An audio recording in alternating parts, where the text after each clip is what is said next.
It was 3 in the morning when I heard a loud knock from the front door. I was still awake because I was finishing a backlog from work. I immediately opened the door and saw my mother in law tipsy and drowsy. She almost stumbled, but I caught her before she fell to the floor. I took her to the bedroom when she started to notice that it was me helping her. "It's you! You're the poor girl that my son married?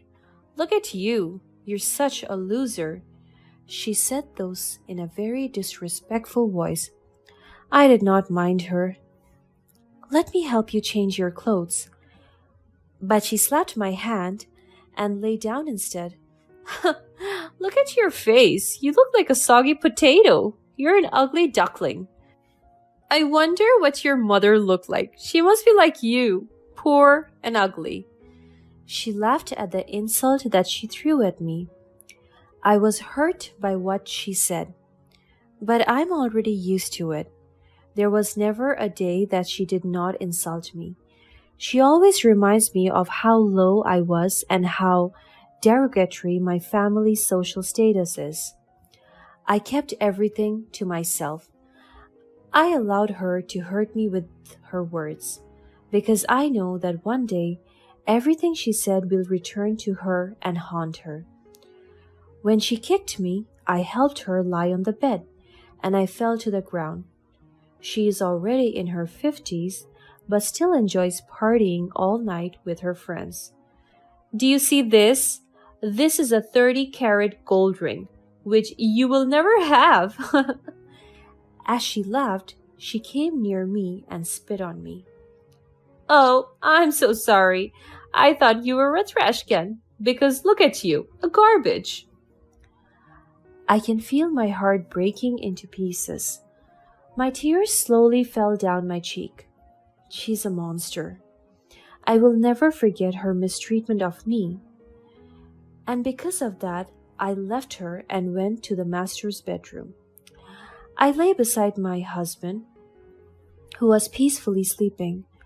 I never agreed to have her live with us, but my husband insisted, saying that his mother was all alone and she needed a family.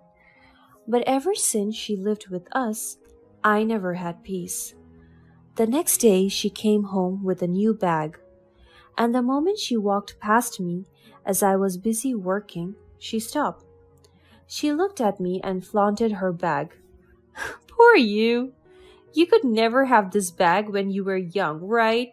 You only have this comfortable life when you marry my son. You're such a gold digger." "I am not a gold digger." She slapped me right after I responded to her. "How dare you raise your voice at me? You have no right to do that." "You also have no right to insult me in my house." My mother-in-law was fuming mad. She grabbed my chin and held it really tight. Her grip was painful. "Under your own house, my son owns this, so I own this. You never gave a single penny to build this. You only get to taste this lavish life because you seduced my son. You are a whore." She let go of me peacefully and slapped me one more time. She immediately left me and I cried. This was not the first time that she physically abused me. Since she came to live with us, physical and verbal mistreatments have been typical for me. Days passed and her insults were still evident.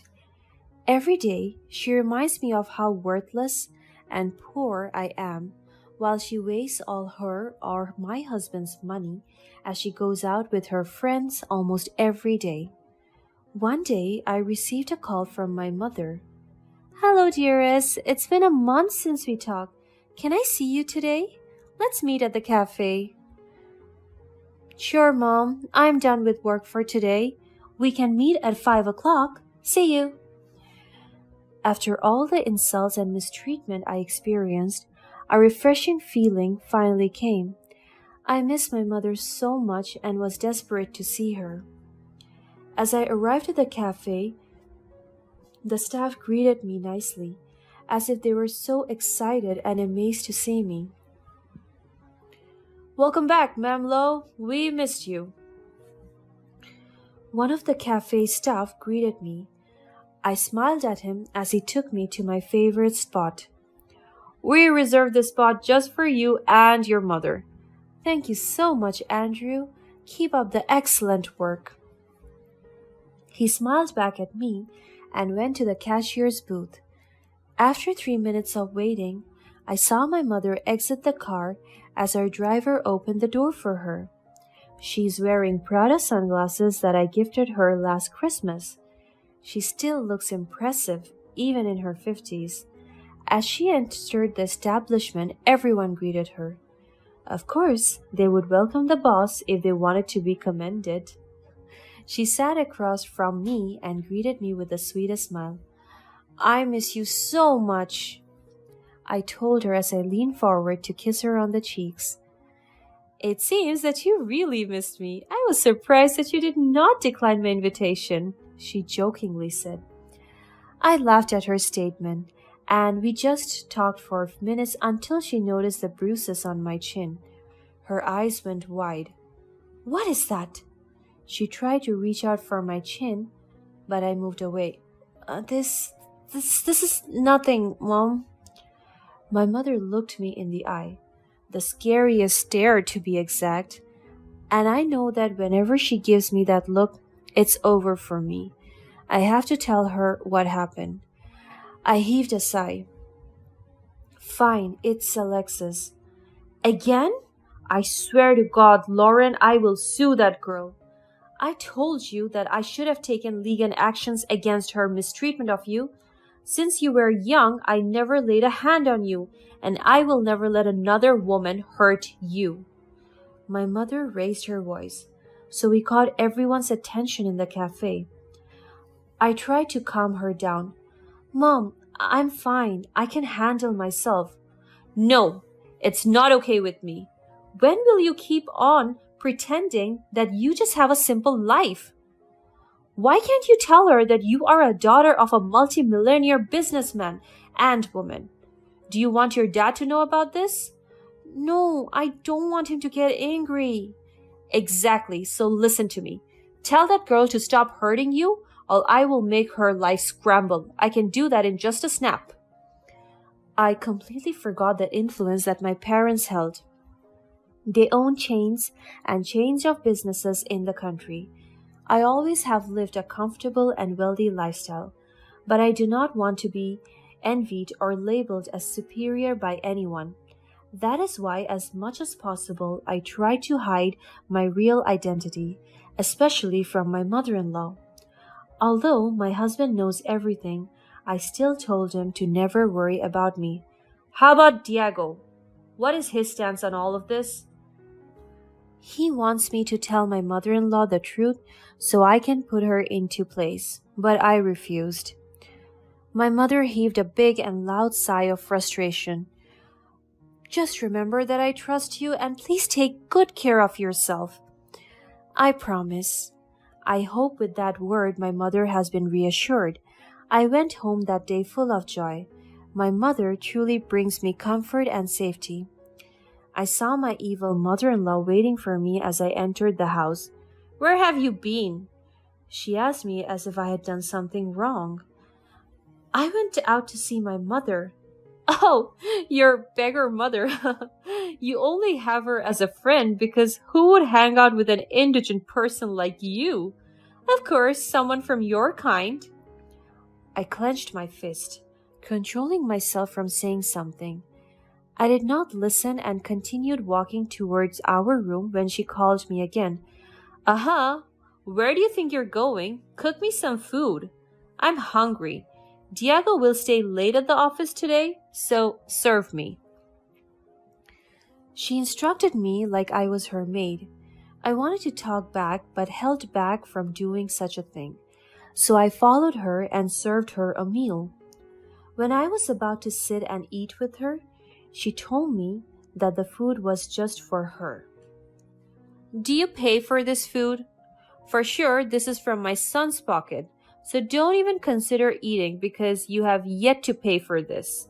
You have to go out and buy your food, as if you even have money. I slammed the table and left her alone. Bold of her to assume that I don't provide financially for this household. I have work and even bought half of the things in this house. That night, as my husband arrived, I told him I would go to my parents' resort to clear my mind. Are you sure you want to do that? Yes. Everything feels so heavy lately. Okay, my love, I will let you have a vacation, and I promise to come and visit on the weekend. He has always been so supportive of me. So the next day, I went to my parents' hidden beach resort, and before I could leave the house, I heard another insult from my mother-in-law. Thank God she's away. How can she go back? Does she even have money for the fare? For food? I bet she'll die on her cheap getaway. I swear, this is the last insult I'll be hearing from her. As soon as I arrived at the beach resort, the staff welcomed me grandly. I also decided to work as the manager throughout my stay since I'll be there for a week.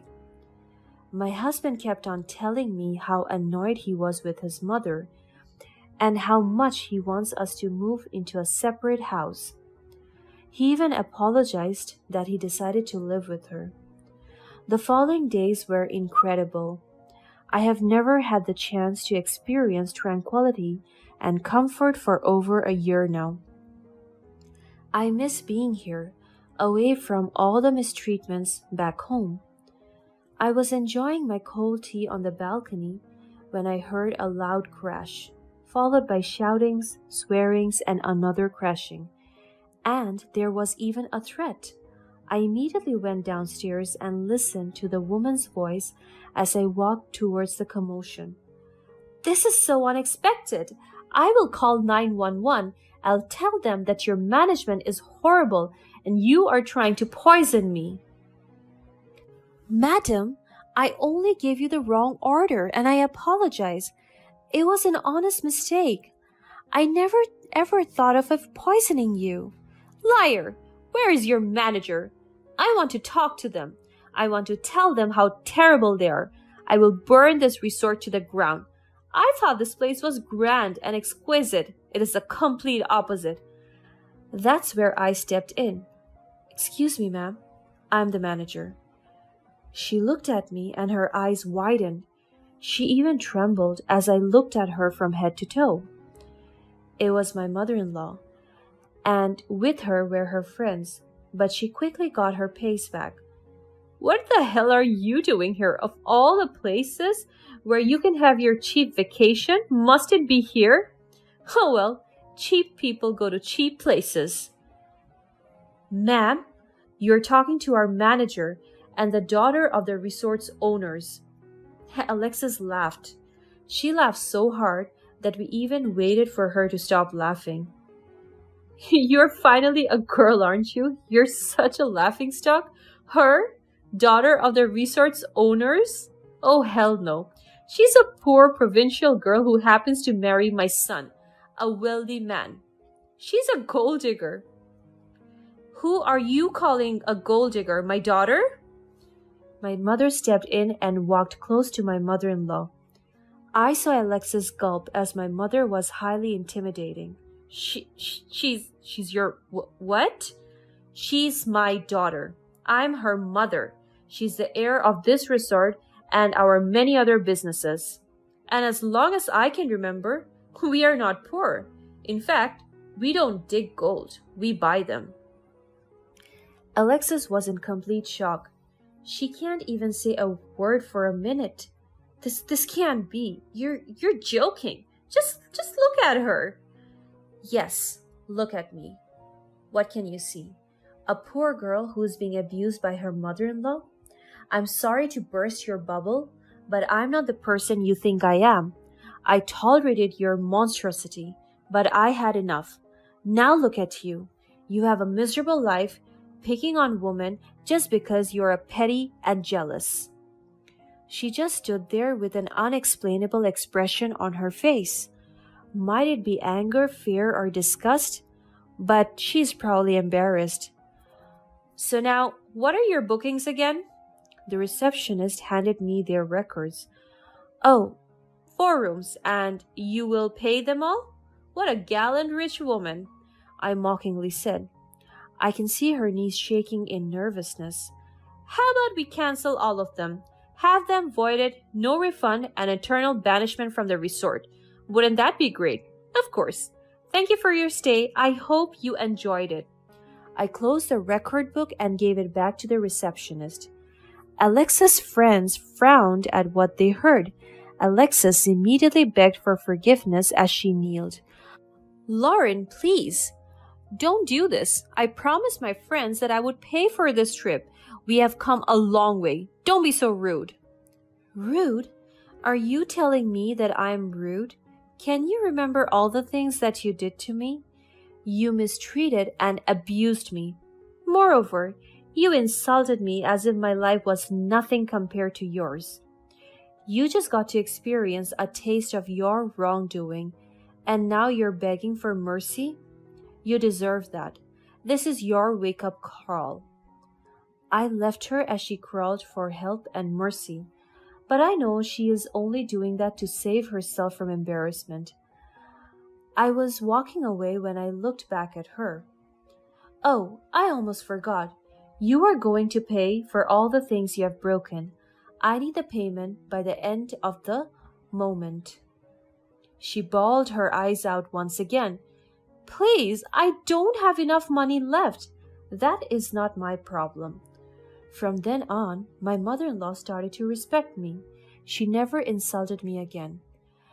It took her one humbling experience to remind her that being rude and superior to others will eventually lead to your downfall.